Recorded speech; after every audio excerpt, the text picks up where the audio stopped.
I want to start today with a few questions, and I want you to be really honest with yourself for a second. Do you think getting rich is essentially a lottery? Right place, right time, maybe you got a rich uncle, or you just got lucky with some crypto coin. And on the flip side, do you think happiness is just biology? Like, some people are just born sunny and cheerful, and the rest of us are kind of grinding through the gray, just hoping for a good day. Well, it's the standard worldview, isn't it? We tend to think wealth is luck and happiness is just a personality trait, the And cards you're dealt. Exactly. But what if that entire framework is wrong? What if wealth isn't an accident and happiness isn't a gift? What if they are both skills? Just like learning to code or, I don't know, learning to play the guitar, skills you can actually break down, practice, and master. That is the bold claim we're unpacking today. It's a complete reframing of how we, navigate life. We're doing a deep dive into the Almanac of Naval Ravikant, compiled by Eric Jorgensen. And for anyone who doesn't live on Twitter or in that whole Silicon Valley bubble, we should probably set the stage. Naval isn't writing from some ivory tower. He's not a theoretical economist just sketching graphs on a chalkboard. Oh, far from it. This is someone who has walked the walk. He grew up as a poor immigrant kid in Queens, New York, delivering Indian food, working odd jobs. And he ended up becoming this, tech icon. We're talking about the founder of AngelList, an early investor in companies like Uber, Twitter, Notion. He's a practitioner. Right. And this book isn't a memoir. It's not, here is my life story. It's a really high density compilation of his tweets, his podcast appearances, his essays, all over the last decade. It's basically a manual on how to win the game of capitalism and then how to win the game of life. I love that distinction. Winning the game of capitalism to buy your freedom, and then winning the game of life to actually enjoy it. I mean, how many people do we see who win the first one but completely lose the second? So many. So, our mission today is to decode that manual. We're going to break down the wealth equation. We're going to talk about something called permissionless leverage, which is a total game changer for anyone listening right now. And finally, we're going to explore why your desires might actually be these little contracts you sign to be unhappy. It's a lot to cover, but the density is the point. Naval is famous for saying he wants to pack more ideas per word than anyone else. He really doesn't do fluff. So, let's get right into that first pillar, wealth. Naval draws a really, really sharp line in the sand between money and wealth. Most people chase money, but he says that's a trap. It's such a crucial distinction. Money is just a medium of exchange. It's how we transfer value. It's the IOU society gives you for doing something useful. But wealth is assets. It's the factory, the computer program, the equity in a business. Wealth is the thing that works while you sleep. That's the passive income dream everyone talks about, but he takes it a step further. It's about decoupling your time from your inputs. Exactly. If you are renting out your time, I mean, even if you're a high-powered lawyer charging $1,000 an hour, you are not wealthy in Naval's definition. Because the moment you stop working, the money stops. You're still tied to the clock. You're just a very expensive hourly worker. True wealth offers freedom because your assets are doing the heavy lifting 24/7. Okay, so the goal is to own equity. We need to own a piece of a business, but you can't just walk up to a company and say, hey, give me equity. So how do you actually get there? Naval has this famous thread called How to Get Rich Without Getting Lucky. And spoiler alert, the answer is not just work harder. No, and that's a hard pill for some people to swallow because we're raised on this, Protestant work ethic. But he points out that construction workers, restaurant staff, nurses, they work incredibly hard, often harder physically and mentally than a hedge fund manager. But they aren't wealthy. So hard work is necessary. You can't be lazy, but it's not sufficient. It matters what you work on and who you work with much, much more than how hard you work. Which brings us to this concept of specific knowledge. This is one of those terms that sounds like business jargon until you really dig into it. It's the cornerstone of his whole theory. Specific knowledge is the stuff that you cannot be trained for in a classroom. I mean, think about it. If society can train you to do something, if there's a structured course for it, then society can just train someone else to replace you. And if you're replaceable, you're a commodity. You're just driving down your own price because there's a whole supply of you. That's a scary thought. So if I can go to a university to learn it, it's probably not specific knowledge. Generally, yeah. Yeah. Specific knowledge is found by pursuing your genuine curiosity. It's usually the stuff you were doing as a kid or the weird hobbies you obsess over on weekends. It's the intersection of your unique traits and your interests. He has that great line. Specific knowledge is found much more by pursuing your innate talents, your genuine curiosity, and your passion than by going to school for whatever is hot right now. And the litmus test for this is really interesting. He says specific knowledge feels like play to you, but it looks like work to other people. That's such a key distinction. Because if it feels like work to me, I'm going to burn out. I can't possibly compete with someone who just loves doing it. Right. If you're forcing yourself to learn coding because it pays well, you are going to lose to the person who codes for fun on the Saturday night. If it feels like play, you can do it for 16 hours a day. You can go down these rabbit holes that no one else would bother with, and that means you can outcompete anyone because for them, it's a grind. For you, it's just fun. Which leads to his instruction. Productize yourself. It sounds a little bit like marketing speak, but let's unpack that. Yourself is that specific knowledge, your unique mix of interests. Productize is the delivery mechanism. It means you have to lean into what makes you weird. If you try to be a generic business person, you're competing with millions of other generic business persons. But if you escape competition through authenticity, by being the only person who does exactly what you do, you create a monopoly of one. No one can compete with you on being you. But here's the rub, right? Being authentic in my basement doesn't pay the bills. I can have the most specific knowledge in the world about, say, 18th century weaving techniques, but if I can't scale it, I'm not wealthy. I'm just a hobbyist. And that brings us to the engine of wealth. Leverage. You have to take that specific knowledge and apply leverage to it. This is my favorite part of the source material because it explains the modern economy so clearly. He breaks leverage down into 3 buckets. Let's walk through them because understanding this is like seeing the matrix card. Okay, so the first bucket is labor. This is the oldest form of leverage. You want to get more done, you hire people. It's the classic status symbol. Oh, I have 50 people working for me.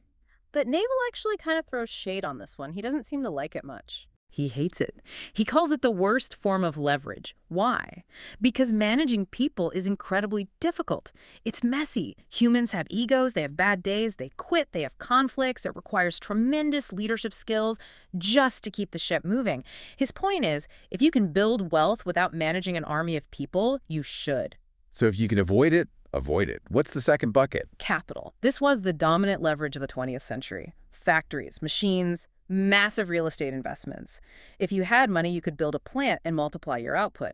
But like labor, capital is permissioned. Permissioned. That's the key word here. Right. To use labor, someone has to agree to work for you. To use capital, a bank or an investor has to say yes. You need a gatekeeper to open the door for you. You have to pitch, you have to beg, you have to negotiate. Which brings us to the third bucket, the new leverage. And this is where things get really, really interesting.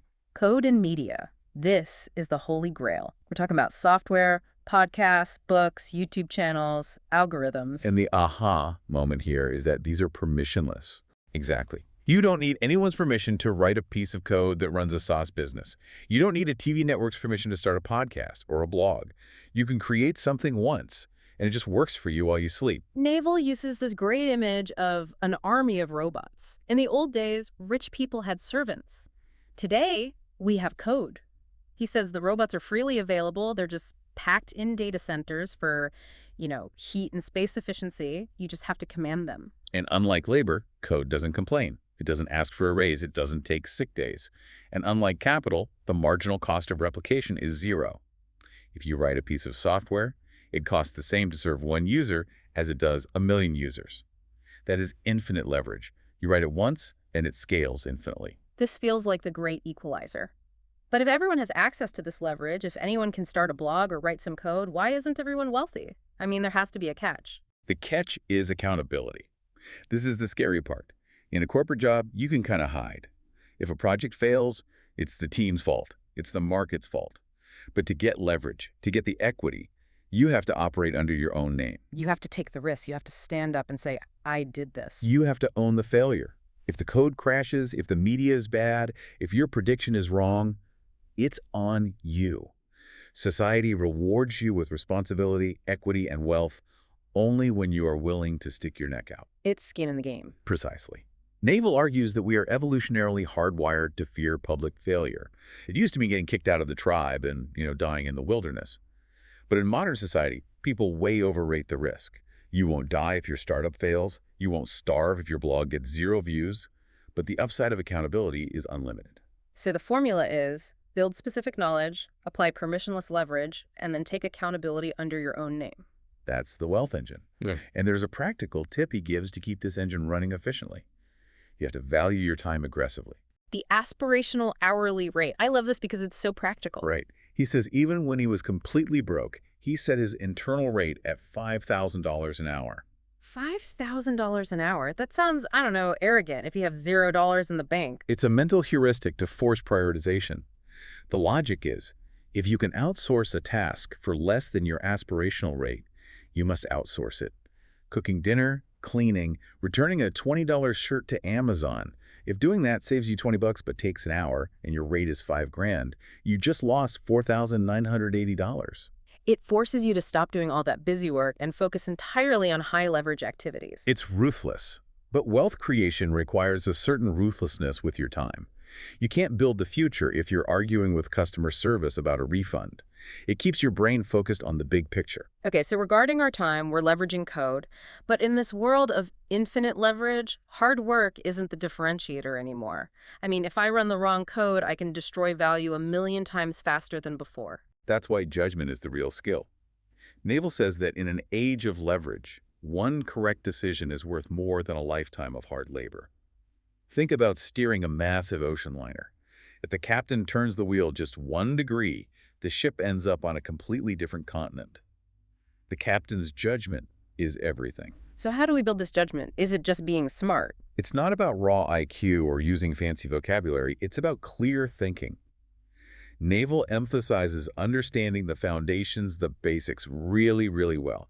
He talks about arithmetic, probability, microeconomics. He has that line, if you can't explain it to a child, you don't understand it. He's huge on mental models. Yeah. These are like apps for your brain. One of the big ones he highlights is the principal-agent problem. Which is what exactly? The principal is the owner. The agent is the employee. The principal always cares more than the agent. So if you want something done right, I mean really right, you have to do it yourself or structure incentives so the agent feels like a principal. If you ignore this, you'll constantly be frustrated by why your employees don't get it. They don't get it because they aren't the principal.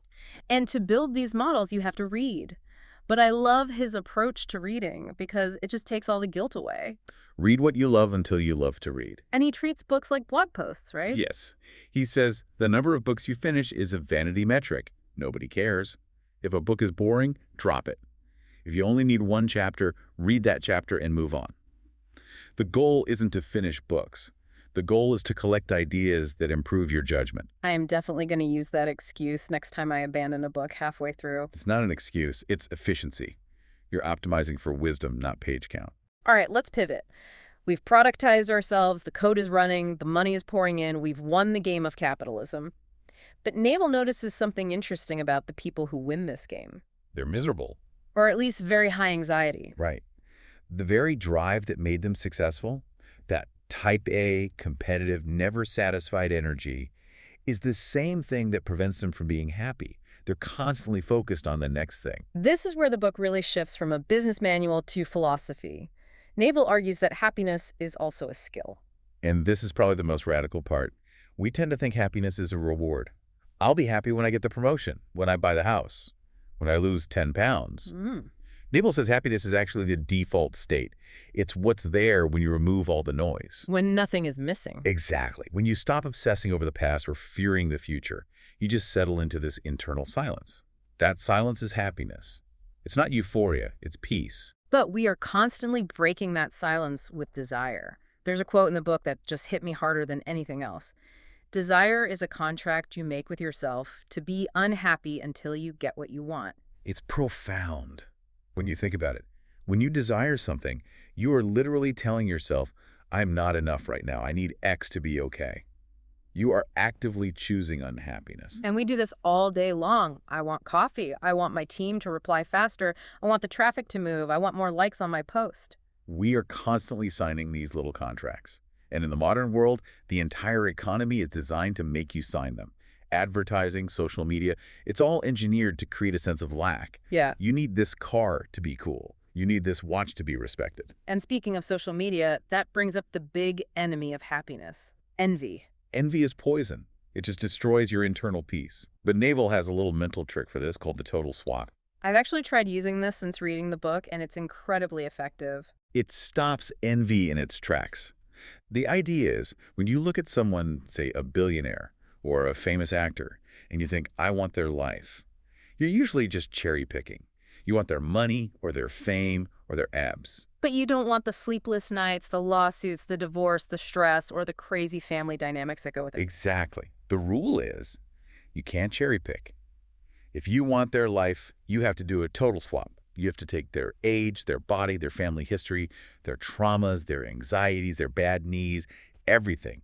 247. And when you frame it that way, You realize you actually prefer being you.